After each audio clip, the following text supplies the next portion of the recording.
I remember I was 5 years old when my mother took me for shopping. I was so excited to see the beautifully packed sweets, chocolates, and toys. I think you are all familiar with the scene when the children are running to their parents and begging them to buy the chocolates. I have also tried it, but only for once. My mother said me that I can only see the chocolates and toys, but cannot touch it. You know what? I still remember her voice. She said that, "You know, honey, you are a Roma girl, so if you will touch these toys, these people will think that you want to steal them."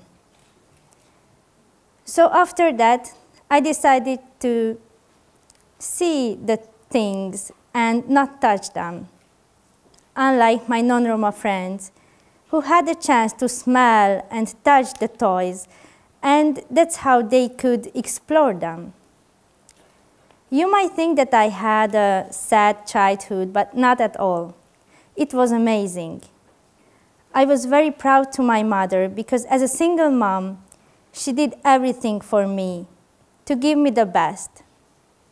She had a very good personality. She's amazing. She's calm, patient, persistent, and smart. I remember one time she had a very interesting job. She had to translate a film from Romani language to Hungarian. And every time she had to stop the film. And I ended up knowing the whole film 5 years old. The time just passed, and I'm not anymore the 5 years old kid. But my mother never stopped to be an amazing person. I'm so proud to her to be the daughter of an ethnographer and to be the daughter of the founder of the first Roma Museum in Europe. I think my mother inherited these very nice characteristics from my other role model, from my grandmother. Now each of you have in your folders a string. You may take it out. So take it out, have your time. And now you can not only see the string, but you can touch it and also explore somehow.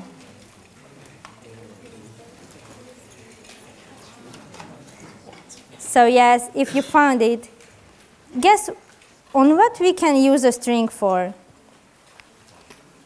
Maybe you can use the string for fixing with someone something, or we can use it for decoration.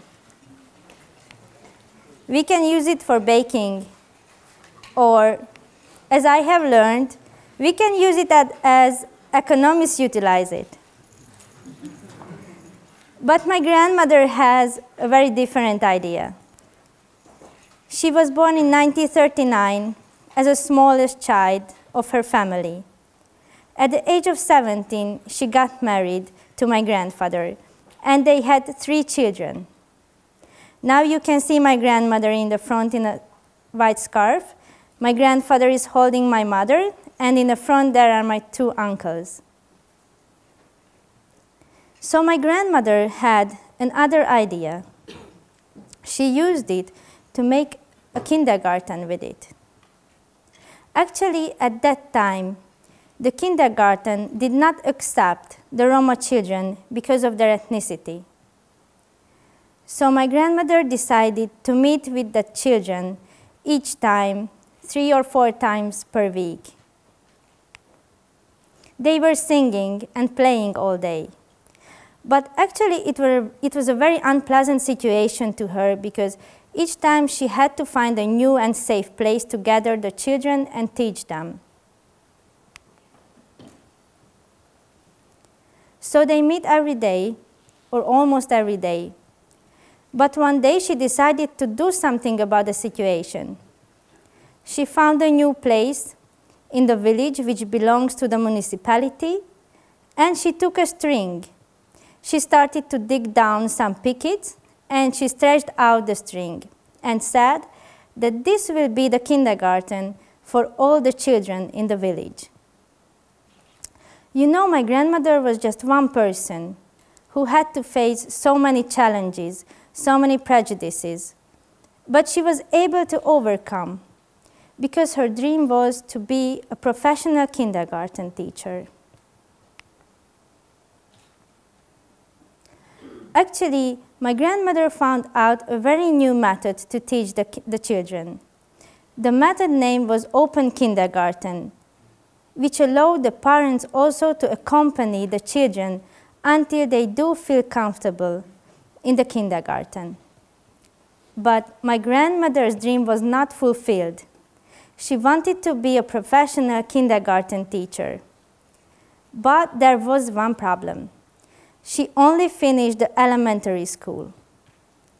So she wrote a letter to the Ministry of Education, asking them to allow her to continue her studies at the University of Pedagogy. Actually, everybody was laughing at her.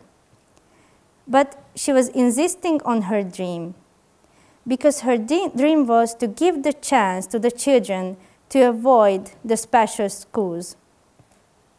At the end, she studied at the university. Telling the truth, she was a 40-year-old woman. She was a Roma woman with 3 children, living in a small village. So we can say that she was a perfect example of intersectionality. 3 years after, she finished the school and got the diploma.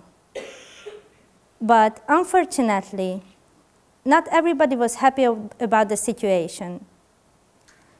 This diploma allowed her to have a higher position in the kindergarten management. But no teacher applied to work under a Roma woman supervision. So she withdrew the position and worked as an employee for more than 20 years. At the age of 60, she got a heart attack and retired. Unfortunately, the kindergarten stopped functioning because there was no other Roma dedicated woman who could fill her position. Luckily, my grandmother's work affected my mother's work. And a few years ago, my mother managed to buy the kindergarten from the municipality, and she initiated a daycare there. You know, when my mother bought the kindergarten from the municipality, my grandmother suffered from Alzheimer. So she could not remember so much and could not celebrate with us fully. But it was very interesting. When we asked her to sing a song for us, she always picked the song which he used to sing to the kindergarten with the children. Actually, her love to education and children is her main motive. Unfortunately, she is no longer with us, but her gift is carried by all the children who went there. It was one person, an eagerness to make a change. It was just one piece of string, which somehow recreated the world. So next time you will see a string or touch a string, please remember my grandmother's story. And believe that with such a small thing, you can make big changes which will affect not only your life, but all the community who is around you. So now, I gave my grandmother's heritage to you and ask you to use it with your own ideas. Thank you.